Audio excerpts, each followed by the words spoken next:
FiiO have been smashing it lately. There's their M23, the K11 R2R, Ka15, DM13, FT1 and FT1 Pro, and then the K17, my frontrunner for Product of the Year. Whatever FiiO has changed lately, it's working. And now there's the FiiO S15.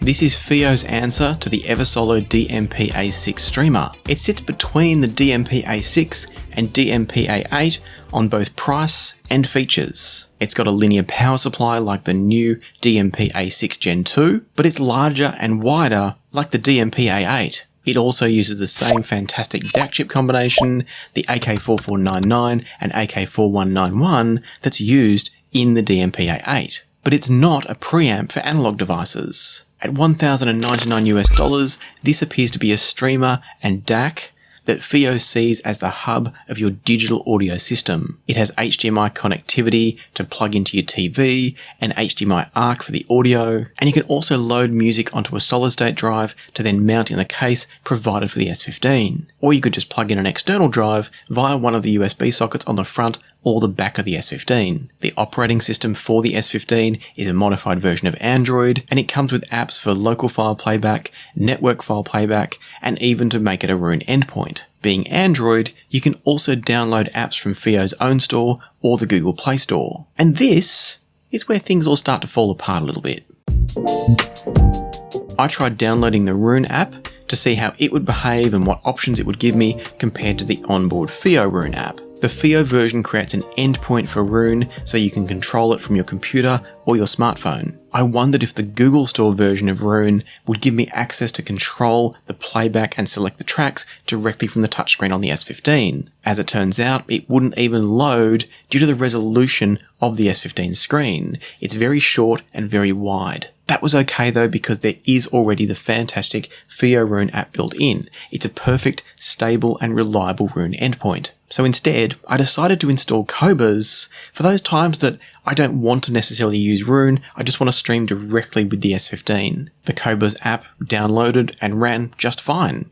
So did the Tidal app. But now there was a different problem. Those screen dimensions are so short and so wide that the Qobuz app wouldn't properly display the album art on its now playing screen. And when I went to Tidal, the display dimensions meant that there were no visible menu buttons to access things like my playlists or even a search option. And I'd love to say that the third-party apps were the only problem on the S15. I'd love to, but I can't. I've updated the firmware on the S15 a few times since I first got it quite some time ago because I wanted to give it a chance to do its best in this video. And I have to say, it's definitely gotten better. I suspect it will continue to get better. I'm on version 1.0.3 now, and most functions work exactly as they should. Most of them. I think. What's strange is that toggling the different outputs of the S15 on and off sometimes seemed to work and sometimes didn't.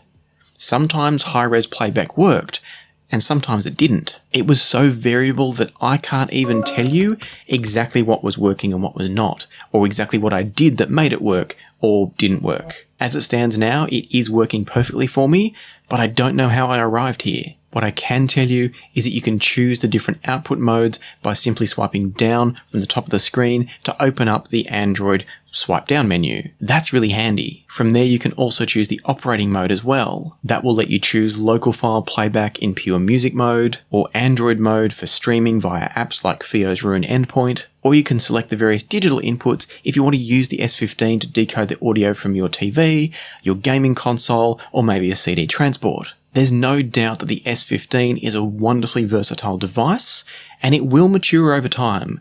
Everything I'm talking about here, except for the size and shape of the display, everything else is a question of firmware maturity. It's all firmware fixable. And so I don't want to pile up any more complaints because I think you already get the gist. If you're buying this now, be prepared for it to evolve and improve over time.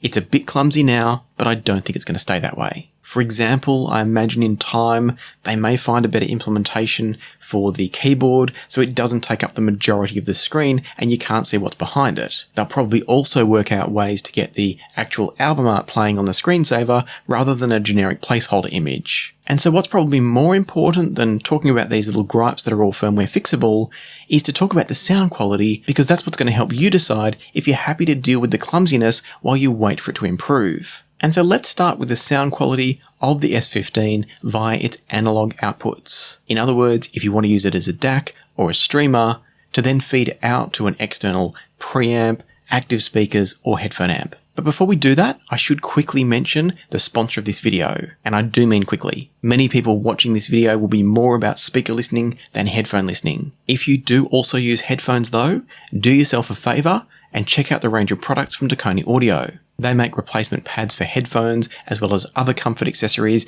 and even headphone carry cases. They also have a brilliant new modular headphone cable system that will allow you to drastically reduce the amount of cable mess in your life if you've got more than one headphone and or more than one headphone amp. You might also be surprised to know that they make replacement tips for earphones. And I don't just mean for audiophile IEMs, that's actually where Dakoni kind of started. But what Dakoni do now is make replacement tips for true wireless IEMs, the sort of IEMs that you might use to go for your walk, your run, go to the gym, do the gardening, or just hanging out around the house. And the best part of all of this is that you can have 10% off any of those products.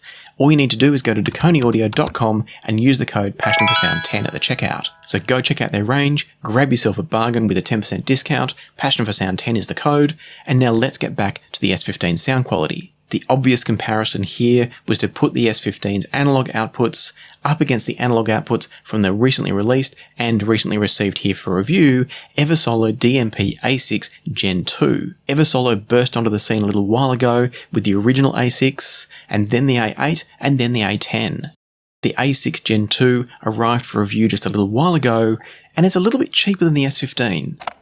Unfortunately for FiiO fans, EverSolo have also outclassed the S15 a little bit on this one. The A6 Gen 2 produces more nuance and more layering in the sound than the S15 can. That was a shock to me because the S15 uses the AK4499 and AK4191 DAC chips that are normally a much better sounding combination than the ESS chips used in the DMP A6 Gen 2. And I'll go into a full deep dive into the DAC setup and all the details about the DMP A6 Gen 2 when I do my review of that one, so make sure you subscribe if you want to see that. For now though, the A6 Gen 2 was delivering more sense of resolution or detail than the S15 could. The articulation on the piano notes in I Can See Clearly Now was better from the DMP A6 as well. And I'm going to say DMP A6 or A6 throughout this review, it's always the Gen 2 version I'm talking about. Now you could argue that the S15 was delivering a slightly smoother sound than the A6, but to me that smoothness came at a cost. Everything sounded a bit less alive from the S15 than it did from the EverSolo. The DMP A6 was just more lifelike and more natural to my ears, regardless of the speakers or the headphones that I was using. Oh, and if you're wondering how the original A6, not the Gen 2 version, but the original, compares to the S15, I'll be comparing the Gen 2 version to the original version in that review, and so from there you can kind of triangulate to see where the S15 fits in this mix. I didn't want to complicate things with too many comparisons here. Connecting the S15 and the DMP A6 to the live Harmony Micro DDC and Micro DAC was the next test. With the live Micro DDC in the mix here to isolate any noise and do some reclocking along the way with the signal, I expected a much closer battle between the DMP A6 and the S15 here. I was using the coaxial output from both the S15 and the DMP A6 and just swapping it between the two devices. From there, the Micro DDC was sending an I2S output into the Micro DAC.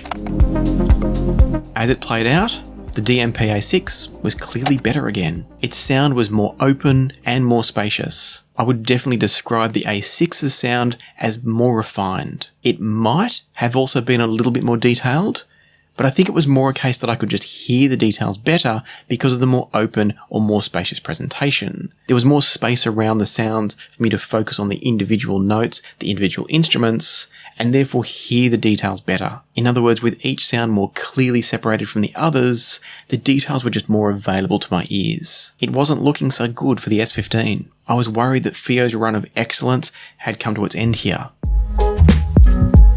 But the S15 has one trick that the DMP-A6 doesn't. The S15 has an I2S output. Running I2S from the S15 straight into the live micro DAC and running coaxial from the DMP-A6 into that very same DAC, that would be the final test. Many of you will have found I2S to be a better sounding interface than coaxial or optical, possibly even USB, and so this was the S15's ace in the hole.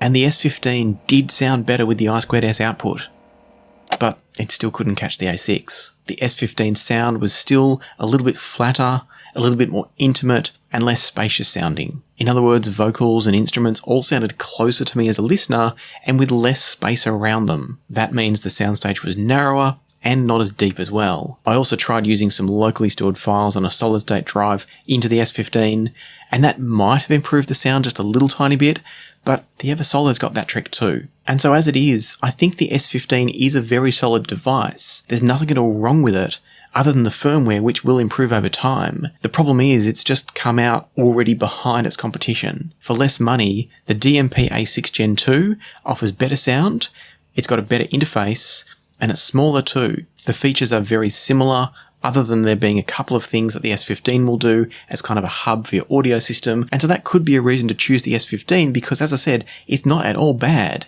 If you need an all-in-one digital hub with streaming capabilities, HDMI connection, HDMI ARC, all of that, the S15 could be a good choice. But unless you specifically need a feature that the S15 has, that the EverSolo doesn't, it doesn't really stack up to me. And so FiiO, I'm sorry that this isn't a hugely positive review like so many others that I've done of your products recently, but I guess that just goes to show that it's true that you can't win them all. The S15 is a worthy runner-up and a solid product, and it's going to be better as the firmware starts to improve over time. I think it's just maybe a little bit of a shame that the S15 didn't get whatever magic was put into the K17 from FiiO, because if that sound had gone into the S15 device, this would have been an absolute banger. Now, if the S15 does still suit your needs, and as I said, it is not a bad device, I've put some links in the description where you can pick it up if you want to. However, you might also want to hit the subscribe button and hold tight for my upcoming EverSolo DMP-A6 Gen 2 review. I've actually got a bunch of different streaming products coming up, so if you're into streamers, now's the time to hit that subscribe button. And if great sound quality, DAC capabilities, and streaming are your main focus of interest, I've pinned my review of the FiiO K17 here at the end. It's my frontrunner, as I said before, for product of the year, so you should absolutely check out that review next to find out why. Before you go, don't forget to visit DeConeyAudio.com and use the code PassionForSound10 to claim your discounts. Use it over and over as many times as you like, tell your friends, however you want to do it. But for now, thank you to YouTube channel members, thank you to channel Patreon members, and thank you to those of you who leave super thanks on videos like this one. And until next time, happy listening, be kind to each other, and I'll see you here again soon on Passion for Sound.